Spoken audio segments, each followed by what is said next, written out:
Polavaram Banakacherla project కూటమి ప్రభుత్వం అధికారంలోకి వచ్చిన తర్వాత ఆంధ్రప్రదేశ్ ప్రభుత్వం పోలవరం నుంచి బనకచర్లకు రాయలసీమలోని బనకచర్ల రెగ్యులేటర్కి 200 టీఎంసీల జలాలు గోదావరి వరద జలాలు ఏవైతే ఉన్నాయో వాటిని తరలించేందుకు ప్రణాళికలు సిద్ధం చేసింది. ఒక ప్రైవేట్ సంస్థతో డిపిఆర్ కూడా సిద్ధం చేయిస్తూ ఉంది. ఈలోగా ఒక ప్రాథమిక అంచనాకు వచ్చారు. 81,000 కోట్ల రూపాయలు అవుతుందని ప్రాథమిక అంచనా. 3,400 మెగావాట్ల విద్యుత్ కూడా అవసరం అవుతుంది. 9 ప్రాంతాల్లో నీటిని ఎత్తిపోయాల్సి ఉంది. ఏదైతే పోలవరం ప్రాజెక్టు ప్రస్తుతం నిర్మాణంలో ఉందో 2027 డిసెంబర్ నాటికి అది పూర్తిగా నిర్మాణం మొత్తం కంప్లీట్ చేయడానికి రాష్ట్ర ప్రభుత్వం వేగంగా పనులు చేస్తూ ఉంది. ఇక కుడికాలం ఇప్పటికే పూర్తయింది. దాని మీద పట్టిసీమ లిఫ్ట్ ఇరిగేషన్ చేసి ఒక 5-6 సంవత్సరాల నీటిని కూడా వాడుకున్నారు. కుడికాలం సామర్థ్యం 17,500 క్యూసెక్కులుగా ఉంది.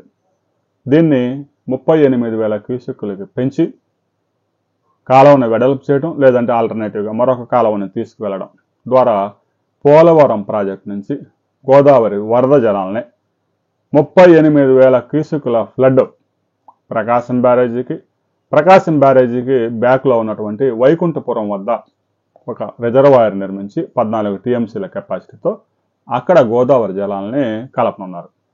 అక్కడి నుంచి నాగార్జున సాగర్ కుడి కాలువలో 80వ కిలోమీటర్ వద్ద వైకుంఠపురం నుంచి 3 సార్లు లిఫ్ట్ చేయడం ద్వారా ఆ కాలువలోకి నీటిని మళ్లిస్తారు. 80వ కిలోమీటర్ నుంచి 96వ కిలోమీటర్ దాకా, అంటే నాగార్జున సాగర్ కుడి కాలువ 96వ కిలోమీటర్ దాకా గ్రావిటీ ద్వారా నీటిని తీసుకెళ్లి అక్కడి నుంచి నీటిని పంపింగ్ చేసి బొల్లాపల్లిలో 150 టీఎంసీల కెపాసిటీతో నిర్మించబోతున్న రిజర్వాయర్కి నీటిని తరలిస్తారు. అక్కడి నుంచి నల్లమల్ల ఫారెస్ట్ ద్వారా సొరంగ మార్గాల ద్వారా బనకచర్ల రెగ్యులేటర్కి నీటిని తరలించే ప్రణాళికను ఆంధ్రప్రదేశ్ ప్రభుత్వం సిద్ధం చేసింది. అయితే ఆంధ్రప్రదేశ్ ప్రభుత్వం గోదావరి జలాలను దోచుకుంటూ ఉంది అని చెప్పేసి తెలంగాణలో బీఆర్ఎస్ నాయకులు గగ్గోలు పెడతా ఉన్నారు. కాంగ్రెస్ నాయకులు ఆందోళన చెందుతా ఉన్నారు. విచిత్రంగా 2016లో కేసీఆర్ అప్పటి తెలంగాణ ముఖ్యమంత్రి గోదావరి జలాలని నాగార్జున సాగర్కి తరలించి నాగార్జున సాగర్ నుంచి రాయలసీమలో ప్రతి ఎకరాకి నీటిని ఇవ్వచ్చు అని ప్రణాళిక సిద్ధం చేశాడు. 2 తెలుగు రాష్ట్రాలు కలిపి ప్రస్తుతం ఒక ప్రాజెక్టు నిర్వహించే పరిస్థితులు లేవు కాబట్టి అప్పట్లో ఆ ప్రణాళిక ముందుకు పడలేదు. ఇక 2019 తర్వాత ఈ ప్రాజెక్టు మూసుకుపోయింది. ఎందుకంటే అంత నగదు బదిలీయే కానీ ప్రాజెక్టుల మీద నిర్వహణ లేదు కాబట్టి. కనీసం గేట్లు మరమ్మతులకే డబ్బులు ఇవ్వని వాళ్ళు కొత్త ప్రాజెక్టులు నిర్మిస్తారు. అలా 2019 నుంచి 2024 దాకా కాలం గడిచిపోయింది. 2024లో కూటమి ప్రభుత్వం వచ్చిన తర్వాత పోలవరం బనకచర్ల ప్రాజెక్టుకి ప్రాణం పోసుకుంది. అయితే తెలంగాణలో స్థానిక సంస్థల ఎన్నికలు త్వరలో జరగబోతా ఉన్న క్రమంలో ఈ పోలవరం నుంచి బనకచర్లకి గోదావరి వరద జలాలను తరలించే వ్యవహారం మరొకసారి రచ్చకు దారితీసింది. గోదావరిలో ఏటా 2,000 టీఎంసీల నుంచి వరదలు కనుక ఎక్కువ వస్తే 3,000 టీఎంసీల జలాలు సముద్రంలో కలిసిపోతా ఉన్నాయి. గోదావరి మీద అతిపెద్ద భారీ ప్రాజెక్టులు ఏమీ లేవు. కృష్ణానది మీద అయితే దాదాపు 7-8 భారీ ప్రాజెక్టులు మనం గబగబా చెప్పుకోవచ్చు. గోదావరి మీద అలాంటి పరిస్థితులు లేవు. ప్రస్తుతం నిర్మిస్తున్న పోలవరమే అతిపెద్ద ప్రాజెక్టు. ఇక కాళేశ్వరం దగ్గర తెలంగాణ ప్రభుత్వం లిఫ్ట్ ఇరిగేషన్ అయితే నిర్మించింది, కానీ రిజర్వాయర్లు పెద్దగా లేవు. ఈ కాళేశ్వరం ప్రాజెక్టులో భాగంగా రోజుకు 2 టీఎంసీల కెపాసిటీతో వరద జలాలను ఎత్తిపోసుకుంటూ ఉంటారు. అయితే అంత కెపాసిటీ కూడా లేదు అని తెలుస్తూ ఉంది. రోజుకు 1 నుంచి 1.5 టీఎంసీ లిఫ్ట్ చేసుకోవచ్చు.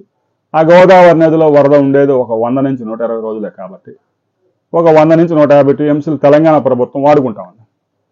కొన్ని రిజర్వాయర్లు నిర్మించారు. అప్పటికే ఉన్న ప్రాజెక్టులో నీటిని నింపే కార్యక్రమం కూడా చేశారు. ఇక ఎల్లమ్మ సాగర్ ప్రాజెక్ట్ అని, కాళేశ్వరం ప్రాజెక్ట్ అని రకరకాల రిజర్వాయర్లు నిర్మించినా కూడా తెలంగాణలో ఒక 150 టీఎంసీల వరకు నిల్వ చేస్తున్న సదుపాయాలు కల్పించుకున్నారు.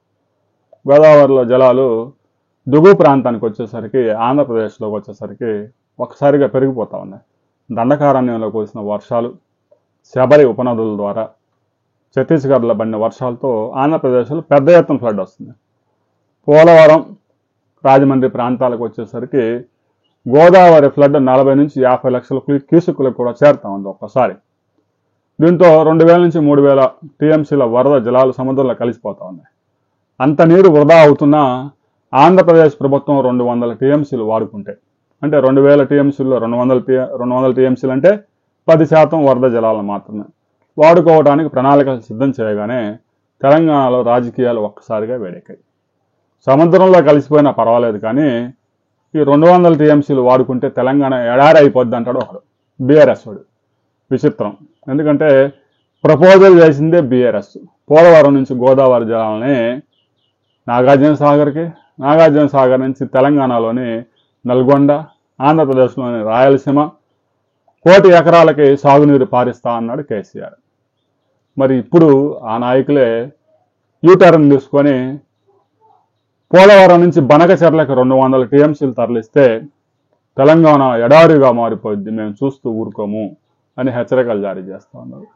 ఎందుకు ఇంత హీట్ ఎక్కింది రాజకీయం అంటే, రాబోయే నెల రోజుల్లో స్థానిక సంస్థలు ఎన్నికలు ఉన్నాయి.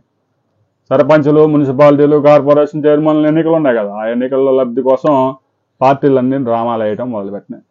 చివరికి సీఎం రేవంత్ రెడ్డి కూడా ఆంధ్రప్రదేశ్ ప్రభుత్వాన్ని హెచ్చరిస్తూ ఉన్నాడు. మీకు కేంద్రంలో పలుకుబడి ఉండొచ్చు, మీరు ఏది చెప్పినా ప్రధాన తలకాయ ఊపొచ్చు, ఎందుకంటే అక్కడ బీజేపీకి స్వతంత్రంగా మెజార్టీ లేదు కాబట్టి. అయినా పోలవరం బనకచెర్ల ప్రాజెక్ట్ని ఎలా అడ్డుకోవాలో మాకు తెలుసు అంటున్నారు రేవంత్ రెడ్డి. నువ్వేం అడ్డుకుంటావు? నీ భూమిలో నుంచి ఎక్కడ ప్రాజెక్టు కానీ కాలువ కానీ పోవడం లేదు. పర్యావరణ అనుమతులు రాకుండా కేసులు వేస్తాం అంటున్నాడు.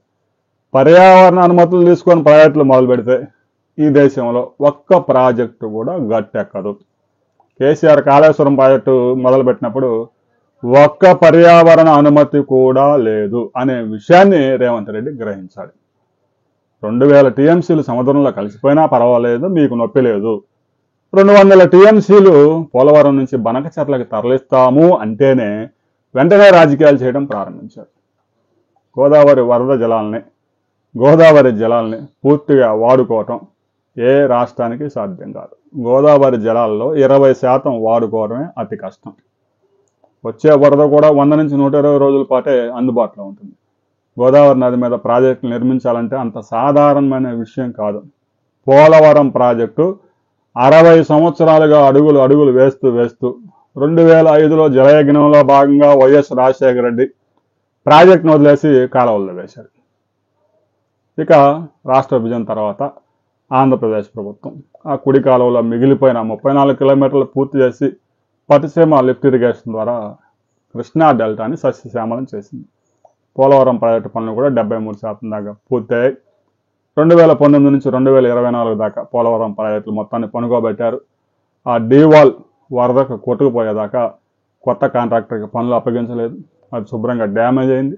మరలా 900 కోట్ల రూపాయల పనిని 2700 కోట్ల రూపాయలతో డీవాల్ అత్యాధునిక యంత్రాలతో కూటమి ప్రభుత్వం నిర్మిస్తామంది.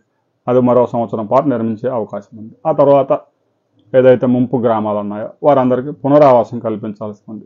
ప్రాజెక్టు కోసం ఇల్లు, భూములు మొత్తం కోల్పోయిన వారికి పునరావాసం కల్పించే కార్యక్రమం కూడా చురుగ్గా సాగుతుంది. పోలవరం బనకచెర్ల విషయంలో తెలంగాణ స్థానిక సంస్థల ఎన్నికలు దృష్టిలో పెట్టుకొని రాజకీయం చేస్తూ ఉంది అనేది ప్రతి ఒక్కరికే తెలిసిందే. తెలంగాణ ప్రజలు కూడా ఆలోచించాలి. 2000 నుంచి 3000 టీఎంసీలు జలాలు సముద్రంలో కలుస్తుంటే ఒక 200 టీఎంసీలు ఆంధ్రప్రదేశ్ ప్రభుత్వం లిఫ్ట్ చేసుకొని వాడుకుంటా ఉంటే తెలంగాణకు వచ్చిన నష్టం ఏమీ లేదు. రాజకీయ నాయకుల మాటలు నమ్మొద్దు. తెలంగాణకి అన్యాయం జరగదు. వరద జలాలు సముద్రంలో పోతే ఏమొస్తుంది? ఆంధ్రప్రదేశ్లో పంట పండితే తెలంగాణ ప్రజలు తినరా? ఆ బియ్యం తెలంగాణ ప్రజలకు పడవా అనేది కూడా ఒకసారి ఆలోచించాలి. రాబోయే రోజుల్లో పోలవరం బనకచెర్ల ప్రాజెక్టు తెలంగాణలో స్థానిక సంస్థల ఎన్నికలు ముగిసిన తర్వాత ఇది పెద్దగా ఇష్యూ కాకపోవచ్చు. రాబోయే కొద్ది రోజుల్లో దీని మీద ఈ 2 రాష్ట్రాల మధ్య ఎలాంటి వివాదాలు తలెత్తబోతా ఉన్నాయి అనే వివరాలతో మరో వీడియోలు తెలుసుకుందాం.